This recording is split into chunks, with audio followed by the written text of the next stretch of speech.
उपराष्ट्रपति जगदीप धनखड़ अपने 2 दिवसीय दौरे पर उत्तराखंड पहुंचे, जहां पहले उन्होंने ऋषिकेश एम्स पहुंचकर एम्स ऑडिटोरियम में डॉक्टर्स को संबोधित किया, जिसके बाद उन्होंने एम्स परिसर में एक पेड़ मां के नाम लगाकर अभियान जारी रखा और साथ ही पौधारोपण के जरिए पूरे देश को पर्यावरण संरक्षण का संदेश दिया। एम्स के बाद उपराष्ट्रपति ने देहरादून स्थित राष्ट्रीय भारतीय सैन्य महाविद्यालय RIMC के कार्यक्रम में शिरकत की। इस दौरान उन्होंने छात्रों से आग्रह किया कि वे थिंक टैंक के रूप में कार्य करें और युवाओं में राष्ट्रीयता की भावना का संचार करें। साथ ही राष्ट्र के हित को सभी परिस्थितियों में सर्वोपरि रखने की आवश्यकता पर बल देते हुए उन्होंने कहा कि राष्ट्र का भविष्य आपके कंधों पर है, हमेशा राष्ट्रीय हित को प्राथमिकता दें।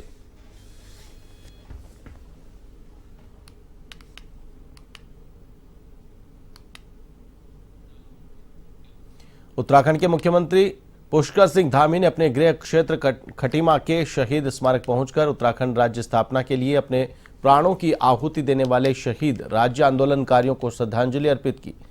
आंदोलनकारी मंच ने उत्तराखंड सरकार ने राज्य आंदोलनकारियों को 10% क्षतिज आरक्षण दिए जाने पर प्रसन्नता व्यक्त करते हुए इस वर्ष भव्य रूप से श्रद्धांजलि कार्यक्रम का आयोजन किया। कार्यक्रम की अध्यक्षता खटीमा से कांग्रेस के विधायक भुवन कापड़ी द्वारा की गई।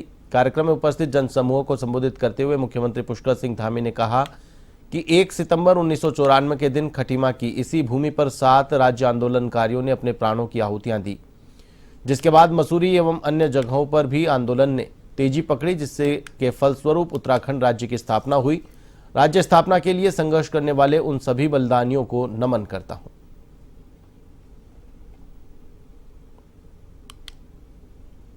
1994 को यहाँ आंदोलन हुआ और उसी आंदोलन में 7 लोगों ने अपना बलिदान दिया, सर्वोच्च बलिदान दिया उत्तराखंड राज्य को बनाने के।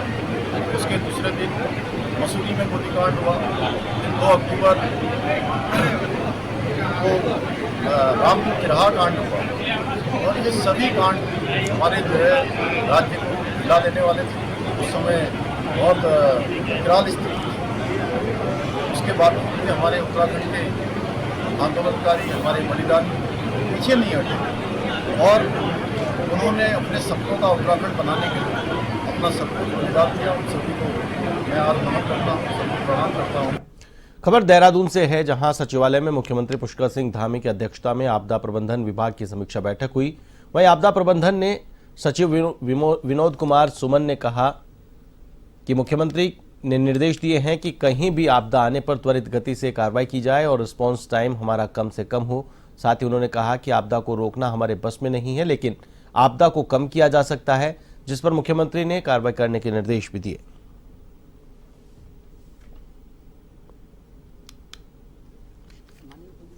निर्देश दिए गए हैं कि जहां जहां आपदा आ रही है हमें त्वरित गति से कार्रवाई करने के लिए तैयार रहना चाहिए। रिस्पांस टाइम हमारा बहुत कम हो, शीघ्रातिशीघ्र हम मौके पर पहुंचें। आपदा को रोकना हमारे बस में नहीं है, लेकिन आपदा को कम करने का काम हम कर सकते हैं, उस पर कार्रवाई करने के निर्देश दिए गए हैं। साथ ही साथ जब भी कहीं आपदा आती है त्वरित गति से राहत बचाव के कार्य कराए जाने हैं, इसके बारे में निर्देश।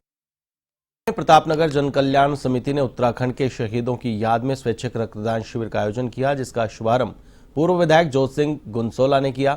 इस मौके पर कई सामाजिक संगठनों के साथ भारतीय तिब्बत सीमा पुलिस बल के जवानों ने भी बढ़ चढ़कर रक्तदान किया।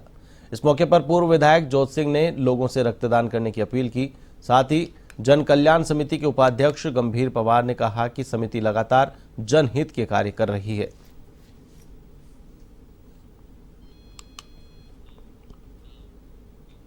पौड़ी जिले के स्थानीय लोगों ने ग्रामीण व शहरी क्षेत्र में बड़ी संख्या में घूम रहे फेरी वालों के सत्यापन की मांग उठाई है। इस दौरान वरिष्ठ पुलिस अधीक्षक लोकेश्वर सिंह से मुलाकात करते हुए राज्य आंदोलनकारी दिनेश सिंह बिष्ट, नितिन ठाकुर, राजकुमार सहित स्थानीय लोगों ने एक ज्ञापन सौंपा। इस दौरान उन्होंने कहा कि फेरी वाले न केवल स्थानीय व्यापारियों के व्यवसाय को प्रभावित कर रहे हैं, बल्कि बाहरी फेरी वालों के सत्यापन न होने के कारण ग्रामीण व शहरी क्षेत्र में रेकी कर नकबजनी, उठाईगिरी, महिला अपराध जैसे कार्यों का खतरा बना हुआ है। स्थानीय लोगों ने इस दौरान जहां बाहर से आने वाले फेरी वालों के स्थायी निवास तथा वर्तमान स्थायी ठिकानों की जांच के साथ ही उनके सत्यापन को लेकर अभियान चलाने की मांग की। मामले में वरिष्ठ पुलिस अधीक्षक ने स्थानीय लोगों को हर संभव मदद का भरोसा दिया। कुछ सवाल हमारे को सजेशन भी दिए हैं कि जो बाहरी लोग आ रहे हैं उनका एक तो सत्यापन होता है, और साथ ही साथ जो कई लोग ऐसे हैं जो कि रात्रि में वाहनों से आ रहे हैं तो उनकी चेकिंग हमारे द्वारा की जाए। और इसके साथ साथ कुछ शहर के आसपास के क्षेत्र में जहाँ पे कुछ युवा नशे का सेवन करते हैं तो इस प्रकार के कंसर्न उनके थे जो हम लोगों ने नोट किए हैं और उनके ऊपर हम लोग ऐसे व्यक्ति दिखते हैं जो कि नशे का सेवन कर रहे हैं या कोई ऐसे दुकानदार या फिर कोई ऐसे जगह है जहाँ पे नशे को बेचा जाता है तो इसका आप तुरंत सूचना 112 के माध्यम से पुलिस को दे सकते नशे का वो देख रहे हैं कहीं से जितनी जगह देख इसके बारे में हम एसपी साहब को मिले हैं। एसपी साहब ने कहा इसके पहले भी कुछ लोग मिले हैं, उनका भी अच्छा वो रहा, अच्छा रिस्पांस मिल रहा है कि हाँ पे हो रहा है। लेकिन फिर भी हमने और नज़दीकी से देखा तो लोग एसपी साहब ने कहा इसमें मैं जरूर करूँगा, तो अपने स्तर से जो भी हमने आश्वासन दिया उन्होंने कहा मैं इसमें जरूर करूँगा कि काम होगा क्या होगा। और हमने जितने भी लोग बाहर से आने वालों के लिए सत्यापन के बारे में कहा, उन्होंने कहा मैं इसमें भी देखूँगा क्या है कैसे। यहाँ पे हमें लगा कि इससे पहले भी कुछ लोग मिले हैं, तो जब कुछ लोगों के मिलने के बाद एसपी साहब ने बिल्कुल उसमें संज्ञान लिया है। लिहाजा आज जब हम लोग मिले तो और भी अच्छा संज्ञान लेंगे और जो भी हम इस बारे में एसपी साहब का धन्यवाद करना चाहते हैं कि वो जो है नई युवा पीढ़ी को सबसे उसमें देख रहे हैं, जो भी चीज़ें हमने बोले उसको कह रहे हैं कि हम इसमें संज्ञान लें। ऐसा है कि जैसे अपने जनपद का मतलब बहुत से फेरी वाले गाँव में शहर में घूम रहे हैं, तो हमारे एसपी महोदय से ये निवेदन किया कि इनका जो कि आईडी की चेक की जाए। मसूरी में भगवान श्री कृष्ण की डोली यात्रा धूमधाम के साथ निकाली गई, जिसमें सैकड़ों की संख्या में भक्तों ने शिरकत कर भगवान श्री कृष्ण का आशीर्वाद लिया। आपको बता दें कि साल भर में एक बार भगवान श्री कृष्ण नगर भ्रमण पर निकलते हैं और जो लोग मंदिर आने में असमर्थ रहते हैं वे इस दिन भगवान श्री कृष्ण के विग्रह के दर्शन कर मनोकामना मांगते हैं। श्री कृष्ण की डोली यात्रा मसूरी सनातन धर्म मंदिर से गांधी चौक तक निकाली गई। साथ ही लोगों की भीड़ को देखते हुए स्थानीय प्रशासन और पुलिस ने सुरक्षा के पुख्ता इंतजाम किए। डोली यात्रा में श्री कृष्ण की दर्जन भर आकर्षक झांकियां भी निकाली गई।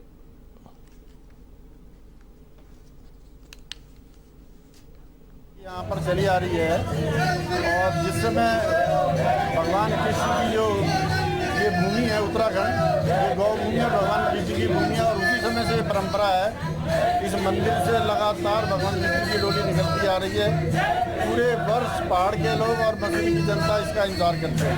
और क्या इतिहास है, अंग्रेजों के ज़माने से निकाली जाती है? अंग्रेजों के ज़माने से पहले से निकाली, अंग्रेजों के ज़माने के समय से ये निकाली जा रही है। इस तरह से गंगी से ये शुरुआत है इसकी और उसके बाद ये पूरे उत्तराखंड में काफ़ी मान्यता है इस डोली की। बहुत मान्यता है इसकी, बहुत ज़्यादा मान्यता है। मैंने आपको बोला ना कि पूरे वर्ष लोग इसका इंतजार करते हैं। चंपावत स्थित मुख्यमंत्री कैंप कार्यालय में आयोजित कार्यक्रम में मुख्यमंत्री पुष्कर सिंह धामी शामिल हुए, जहां उन्होंने वरिष्ठजन और जनमानस से भेंट वार्ता कर उनसे संवाद किया।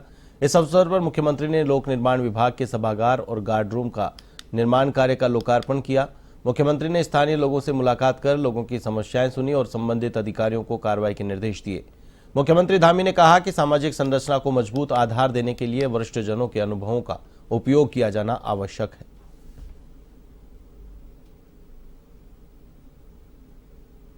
सीमांत क्षेत्रों में जो विकास के काम हो रहे हैं, चाहे वो सड़क के हों, चाहे हमारी पार्किंग के हों, सौंदर्यीकरण के हों या स्थापना सुविधाएं हों, उन सभी पर विशेष ध्यान देने के साथ साथ स्वास्थ्य सेवाएं भी हमारी प्राथमिकता में है।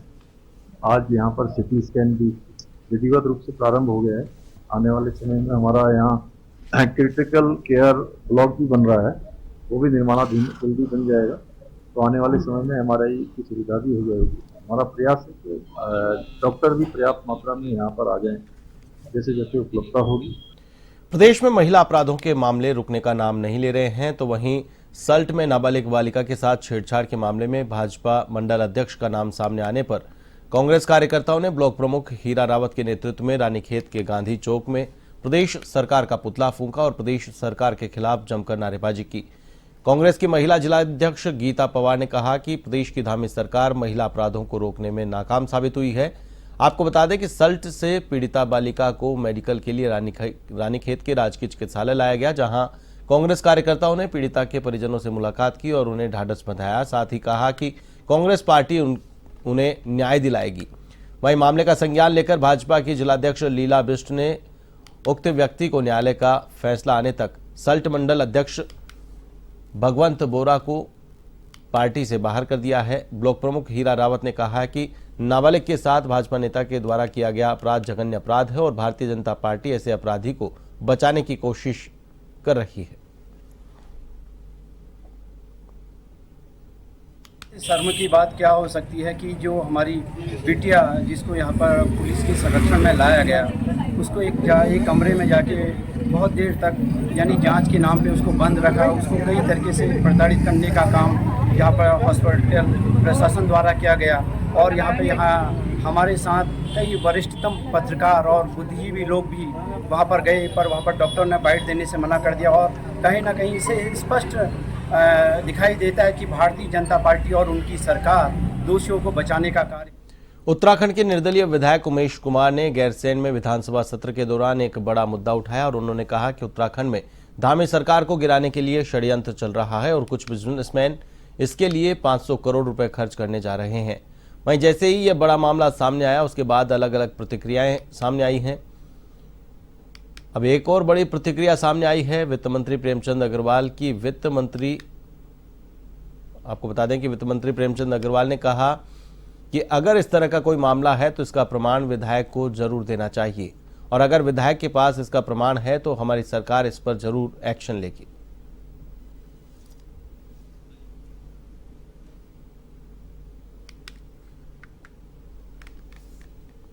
देखिए, जो उमेश शर्मा जी नियम 58 के तहत उन्होंने एक अपना विषय रखा और सरकार की तरफ से मेरे द्वारा जवाब दे दिया गया। जहाँ तक ये 500 करोड़ का विषय है तो मैं समझता हूँ कि सम्मानित हमारे विधायक जी ने एक प्रमाणिक जानकारी के आधार में बातचीत करनी चाहिए। अब किस आधार पर उन्होंने आरोप लगाया, क्यों आरोप लगाए, तो वो जाने। तो मैं नहीं समझता, यहाँ सरकार हमारे पास है, लाए ना प्रमाण, सरकार जांच करा लेगी। हम लोगों के पास लाए ना विषय सरकार, क्योंकि विधानसभा में जो नियम 58 के तहत विषय आया उसका पूरी तरह से जवाब दिया गया। आप भी जानते हैं कि विधानसभा नियमों से चलती है, नियमों के आधार पर उनको जवाब दिया गया। यदि इस प्रकार की कोई उन पर प्रमाणिक जानकारी तो हमारी सरकार तैयार है उसकी जाँच कराने। मसूरी में रेहडी पटरी कमजोर वर्ग समिति ने माल रोड पर पूर्व की भांति पटरी लगाने को लेकर अनिश्चितकालीन धरना शुरू किया है। मसूरी के शहीद स्थल पर किए जा रहे अनिश्चितकालीन धरने पर बैठे लोगों ने प्रशासन और सरकार पर ध्यान नहीं देने का आरोप लगाया। वहीं पालिका प्रशासन की पटरी व्यापारियों की सूची को भी सार्वजनिक करने को कहा है। उन्होंने कहा कि उनको शंका है कि पटरी व्यापारियों की सूची में बाहर के लोग भी शामिल हैं। उन्होंने शासन और प्रशासन से मांग की है कि सभी पटरी व्यापारियों को पूर्व की भांति मॉल रोड पर पटरी लगाने दी जाए, जिससे उनको रोजगार के साधन मिल सके।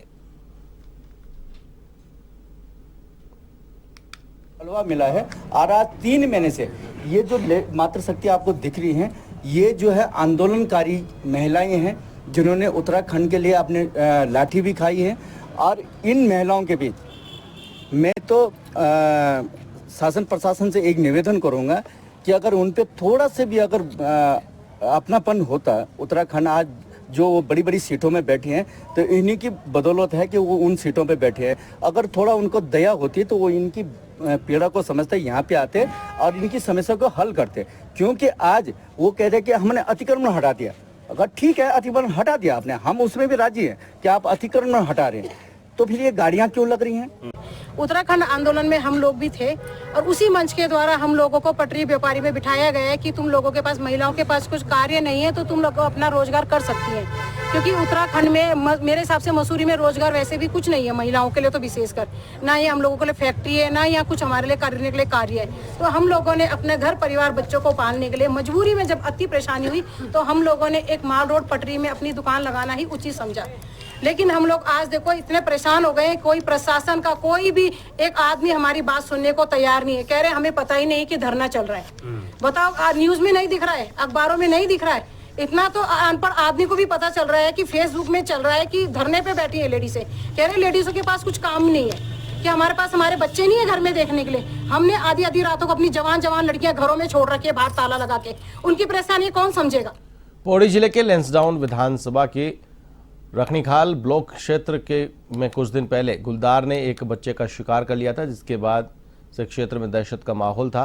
वहीं पुलिस प्रशासन की टीम और वन विभाग, जिला प्रशासन साथ मिलकर लगातार गश्त कर रहे हैं। जानकारी देते हुए वरिष्ठ पुलिस अधीक्षक लोकेश्वर सिंह ने बताया कि गुलदार प्रभावित क्षेत्र के स्कूलों में पुलिस तैनात है और साथ ही स्कूल खुलने और बंद होने तक गश्त लगाकर विशेष नजर रखी जा रही है। इसको लेकर ग्राम प्रहरियों से लेकर क्षेत्र के लोगों को जागरूक किया जा रहा है।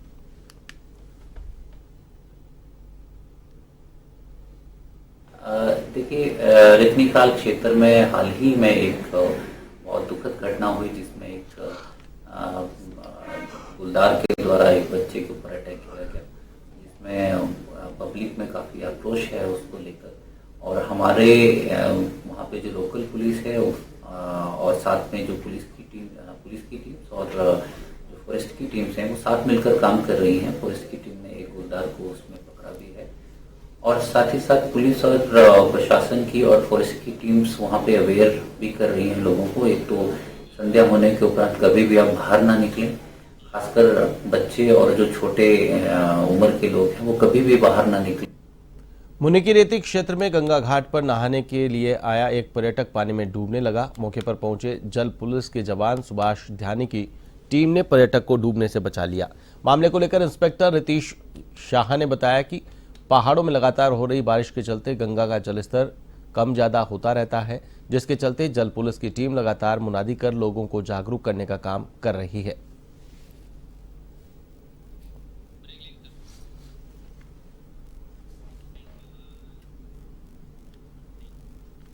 देश भर में बीजेपी सदस्यता अभियान को लेकर भाजपा तैयारियों को धार देने में जुट गई है।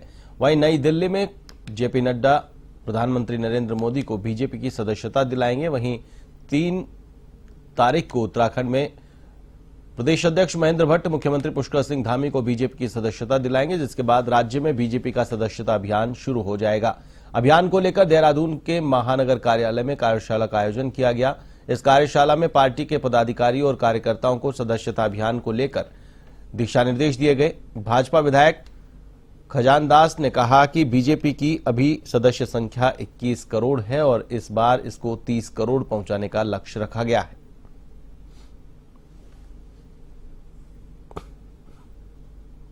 राष्ट्रीय अध्यक्ष जेपी नड्डा जी प्रधानमंत्री जी को दिलवाएंगे दिल्ली में 2 तारीख को, और 3 तारीख को हमारे राज्य के मुख्यमंत्री श्रीमान पुष्कर सिंह धामी जी सदस्यता लेंगे पार्टी कार्यालय में। माननीय महेंद्र भट्ट जी जो हमारे प्रदेश के अध्यक्ष हैं, राज्यसभा के सांसद हैं, वो सदस्यता दिलवाएंगे और फिर अभियान शुरू होगा।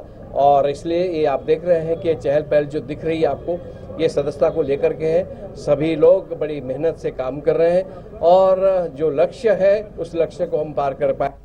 इस बार का लक्ष्य जो रखा गया है तो हमारे को 2024 के चुनाव में जितने मत मिले उसका 75% लोगों को हमें भारतीय जनता पार्टी का सदस्य बनाना है। ऐसे लक्ष्य के साथ हमारे सभी देहरादून जिले में और सभी मंडलों में हमारी कार्यशालाएं हो चुकी हैं। हमारे यहाँ मोर्चे और प्रकोष्ठ बनते हैं, उनकी आज संयुक्त कार्यशाला अपने महानगर कार्यालय में हो रही है, जिसको संबोधित करने के लिए अपने महामंत्री संगठन आदरणीय अजय जी अपने बीच में हैं। विश्व की सबसे बड़ी पार्टी भारतीय जनता पार्टी है और आने वाले समय में आप देखेंगे कि जिस तरीके का उत्साह कार्यकर्ताओं के बीच में है। श्रीनगर के क्षेत्र गढ़वाल से हिंदू लड़कियों को ब्लैकमेल करने का मामला सामने आया है, जिसको लेकर स्थानीय लोगों ने श्रीनगर कोतवाली का घेराव करते हुए रोष व्यक्त किया। इसके बाद लोगों ने विशेष समुदाय के आरोपी युवक के संबंध में जांच करने की मांग की। भाजपा नेता लखपत भंडारी ने कहा कि श्रीनगर में विशेष समुदाय के युवक हिंदू समुदाय की युवतियों को टारगेट कर लव जिहाद में फंसाने का प्रयास कर रहे हैं। भाजपा नेता लखपत भंडारी ने कहा कि पुलिस को श्रीनगर में वेरिफिकेशन ड्राइव चलानी चाहिए, ऐसे लोगों पर सख्त कार्रवाई करनी चाहिए।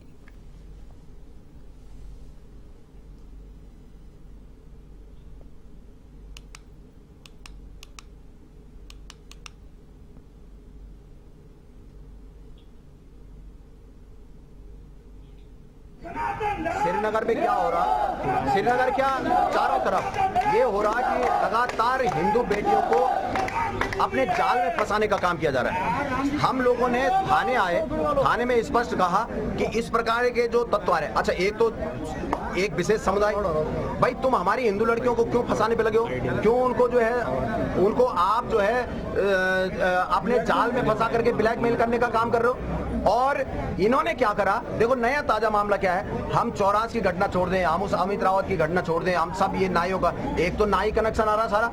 नंबर 2 चीज कि इन्होंने क्या करा कि हमारी बेटी की रिकॉर्डिंग करके, और पता नहीं कितने बेटियों की रिकॉर्डिंग करी हुई है जिसको ब्लैकमेल करने के लिए इस प्रकार का काम कर रहे हैं। हम इस बात को लेकर के थाने आए। जनपद पौड़ी गढ़वाल पुलिस के भूतपूर्व सैनिक मनोज चंद्र शर्मा अधिवक्ता पूर्ण कर सेवानिवृत्त हुए हैं। उनकी सेवानिवृत्ति के अवसर पर पुलिस लाइन में विदाई समारोह का आयोजन किया गया। समारोह में वरिष्ठ पुलिस अधीक्षक लोकेश्वर सिंह ने मनोज चंद्र शर्मा को स्मृति चिन्ह, शॉल और उपहार भेंट किए। वरिष्ठ पुलिस अधीक्षक ने सेवानिवृत्त हुए पुलिसकर्मी का सम्मान करते हुए इस दौरान यादगार विदाई दी।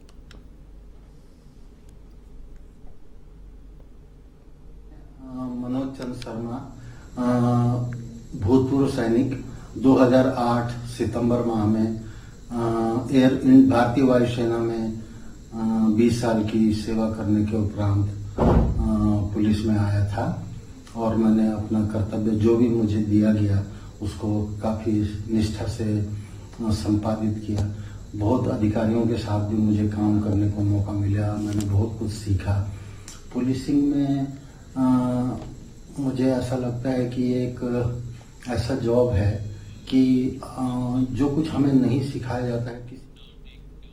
देहरादून में राज्य आंदोलनकारी मंच के लोगों ने उत्तराखंड आंदोलन के दौरान शहीद आंदोलनकारियों के शहीद स्थल पर पुष्प अर्पित किए। इस अवसर पर राज्य आंदोलनकारी मंच के अध्यक्ष ने कहा कि अलग राज्य की मांग कर रहे राज्य आंदोलनकारी पर पुलिस की बर्बरतापूर्ण कार्रवाई के दौरान 6 राज्य आंदोलनकारी शहीद हो गए, जिनकी याद में श्रद्धांजलि कार्यक्रम का आयोजन किया गया। स्मारक देहरादून में हम लोग उत्तराखंड राज्य आंदोलनकारी मंच के आह्वान पे यहाँ सब इकट्ठे हुए हैं। तमाम राज्य आंदोलनकारी आज जो खटीमा जो है इस उत्तराखंड आंदोलन की प्रथम शहादत थी, जिसमें हमारे 7 राज्य आंदोलनकारी शहीद हुए थे। बर्बर तरीके से उन पर लाठीचार्ज हुआ था। निश्चित तौर से वो उस राज्य आंदोलन का ऐतिहासिक दिन था। आज उस ऐतिहासिक दिन को, उन शहीदों को याद करने के लिए हम लोग यहाँ इकट्ठे होते हैं। देखिए, 1 सितंबर 1994 को राज्य निर्माण आंदोलन के दौरान जो पहली बड़ी घटना, विभत्स घटना जिसे कहते हैं कि बर्बरता हुई, वो खटीमा में हुई और हमारे 6 लोग वहाँ शहीद हुए। और संयोग ऐसा रहा कि हिंदू, मुस्लिम, सिख, ईसाई सभी वहाँ जो हैं सबने शहादत दी। तो खटीमा जो गोली कांड था, हम उनके शहीदों को 1 सितंबर 1994 से लेकर लगातार अनवरत हर वर्ष यहाँ शहीद स्थल पर आकर श्रद्धांजलि अर्पित करते हैं। एवं उत्तराखंड में फिलहाल के लिए बस इतना ही। मुझे दीजिए इजाजत। नमस्कार।